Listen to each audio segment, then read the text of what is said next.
The morning fog clung to the forest floor like a shroud, thick and grey, swallowing the narrow trail ahead. Marcus Riley moved through it with the careful steps of someone who'd learned not to rush. Not anymore. At 62, his knees reminded him of every steep hill, every tactical sprint from his years on the force. Beside him, a German shepherd named Titan walked with the same measured pace, though the dog's ears swiveled constantly, catching sounds Marcus could no longer hear. They'd both been retired for 3 years now. Discarded, some would say. Marcus preferred reassigned to simpler duties, like these dawn hikes through Crescent Ridge State Park, where the only emergencies were lost hikers and the occasional black bear sighting. But Titan wasn't acting like this was a simple morning patrol. The dog's body had gone rigid, muscles coiled beneath his scarred coat. His nose worked the air in rapid bursts, and a low whine escaped his throat, a sound Marcus hadn't heard since their last search and rescue operation. That operation had ended careers, destroyed reputations, left a family without answers, and Marcus without the badge he'd worn for 30 years. He didn't like to think about Sarah Chen, the missing college student whose case had gone cold on his watch, whose body they'd never found, whose parents still appeared on local news every anniversary, begging for closure. "Easy, boy," Marcus murmured, his hand instinctively moving to where his service weapon used to rest. His fingers found only the empty space beneath his jacket. Titan ignored him, pulling against the leash with sudden urgency, dragging Marcus off the main trail toward a dense thicket of blackberry brambles and rotting deadfall. The dog's breathing had changed, sharp and focused, and when he stopped at the base of a massive tree stump, easily 6 feet across, its wood blackened and soft with decay, he began to bark. Not the alert bark of a squirrel sighting. This was the bark, the one that meant he'd found something. Marcus's chest tightened. "Titan, no! Not here! Not now!" But the dog planted his front paws on the crumbling wood and barked again, louder, more insistent. The stump had been there for years, killed by lightning or disease, its hollow interior exposed to the elements. Most people would see nothing but rotting timber and mushroom clusters. Marcus saw a crime scene. Before we continue with what happens next, don't forget to like and subscribe. It really helps the channel grow. His hands were shaking as he pulled out his phone, the signal bars weak this deep in the woods. Titan scratched at the stump now, his claws sending chunks of soft wood flying. Marcus knew that behavior, knew it from 100 training sessions, from the cases where Titan had found victims buried under rubble, hidden in wall cavities, submerged in rivers. The dog never lied, never gave false alerts. That's what made the Sarah Chen case so devastating. Titan had alerted at the campus library, at her dorm room, at the old Riverside Mill building. But they'd found nothing, no body, no evidence. The department brass said Marcus had pushed too hard, trusted the dog over protocol, wasted resources chasing shadows. They'd retired him early with a handshake and a plaque that now gathered dust in his garage. "Show me," Marcus whispered, clipping the leash to his belt and crouching beside the stump. The smell hit him first. Earth and rot and something else, something synthetic. His fingers probed the soft wood, pulling away handfuls of decayed matter until they struck something solid. Plastic. A freezer bag, sealed tight, wedged deep in the stump's hollow core. His breath caught. Inside the bag was a leather wallet, its edges stained dark, and beneath it, a cell phone in a waterproof case. Both items were discolored but preserved, protected from the elements by layers of rotting wood. Marcus didn't need to open the wallet to know whose it was. He'd memorized every detail of Sarah Chen's case file, the missing brown leather wallet her roommate had described. The iPhone 6 she'd been texting from minutes before she vanished. 3 years ago, Search teams had combed these woods for weeks. They'd brought in cadaver dogs, ground-penetrating radar, volunteer search parties. They'd found nothing, because they'd been looking in the wrong place, searching the trails near the riverside mill where her car had been abandoned. No one had thought to search Crescent Ridge Park, 15 miles in the opposite direction. Titan sat now, his tail still, his eyes locked on Marcus with an expression that seemed almost knowing. The dog had tried to tell them. 3 years ago, when they'd searched the mill, Titan had balked at the scene, had kept circling back toward the parking lot, toward the access road that led north, toward these woods. But Marcus had overruled him, trusting the evidence over instinct, following the abandoned car instead of the scent trail.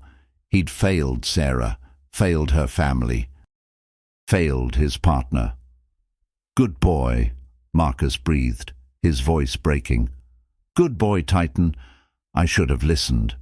He photographed the stump from every angle, documented the wallet and phone exactly as he'd been trained. Then he called Detective Amy Nakamura, his former partner, the only one at the precinct who still answered his calls. "Amy, it's Marcus. I need you to get out here. Crescent Ridge, North Trail, about 2 miles in. Titan found something." There was a long pause. He could almost hear her skepticism through the silence. "It's Sarah Chen's wallet and phone. I'm looking at them right now." The response team arrived within 40 minutes. 3 patrol units, 2 detectives, a forensic van. Amy emerged first, her face carefully neutral, the way she'd looked 3 years ago when she'd testified at the review board hearing. But her eyes softened when she saw the evidence bag Marcus had carefully placed in a protective case, exactly as protocol demanded. "Don't touch anything else," she said, but there was no accusation in her tone, just procedure. They expanded the search perimeter, brought in new K9 units, ground radar, a forensic anthropologist. Marcus stood at the edge of the police tape, watching his old life unfold without him, feeling like a ghost at his own crime scene. Titan sat pressed against his leg, the dog's warmth the only thing keeping him grounded. By noon, they'd found more. A torn section of Sarah's jacket, buried 6 inches down, a single sneaker, hidden beneath a layer of moss and leaf litter, and 15 feet from the stump, where the ground dipped into a shallow depression, the cadaver dogs alerted.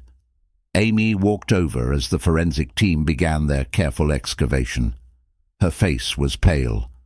"Marcus, the phone, it was still on when we sealed it. There are photos, time stamped from the night she disappeared." She paused, choosing her words carefully. She was here. "In these woods. There's a selfie with the old fire tower in the background, the one they tore down 2 years ago." Marcus felt the ground shift beneath him. The fire tower. He remembered it from orientation hikes decades ago, before budget cuts and safety concerns had it demolished. It had been accessible from the North Trail, hidden from the main paths, a place teenagers used for parties and dares. "She was meeting someone," he said quietly. "Someone who knew this area."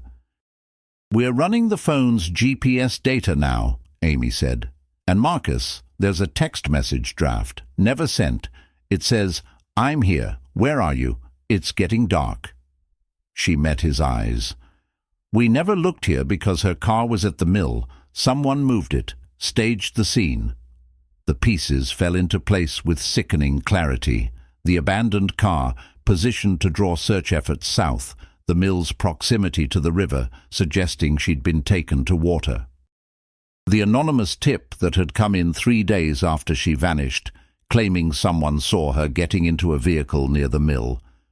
All of it calculated to pull investigators away from the actual crime scene, away from these woods. By evening, they'd recovered Sarah's remains from the shallow grave. The medical examiner worked under portable lights, documenting evidence with the reverence the dead deserved. Marcus sat on a fallen log, Titan's head in his lap, watching the team process the scene he should have found 3 years ago. Should have found if he'd trusted his partner's instincts over his own assumptions. Amy sat down beside him. The text messages on her phone, we traced them. The last person she was in contact with was Brandon Weeks, her psychology TA. Marcus knew the name. They'd interviewed Weeks during the initial investigation. Clean record, solid alibi. He'd been at a study group until midnight, confirmed by 6 witnesses.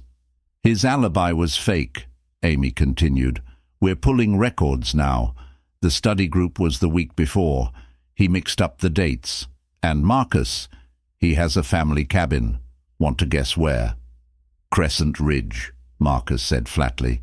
His grandfather's old hunting lodge, a quarter-mile from where we're standing. Been in the family for 40 years. Amy's jaw tightened. We're bringing him in now. Marcus didn't feel vindication. Didn't feel relief. Just the hollow ache of 3 years lost, of a family's suffering prolonged, of answers that came too late. Titan shifted, licking his hand, and Marcus realized the dog was trembling.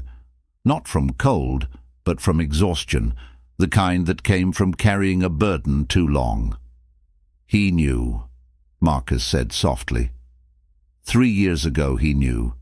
He tried to tell me. Amy's hand landed on his shoulder. You couldn't have known. We searched these woods. The K9 units didn't alert. But he did. At the mill, he kept pulling toward the access road.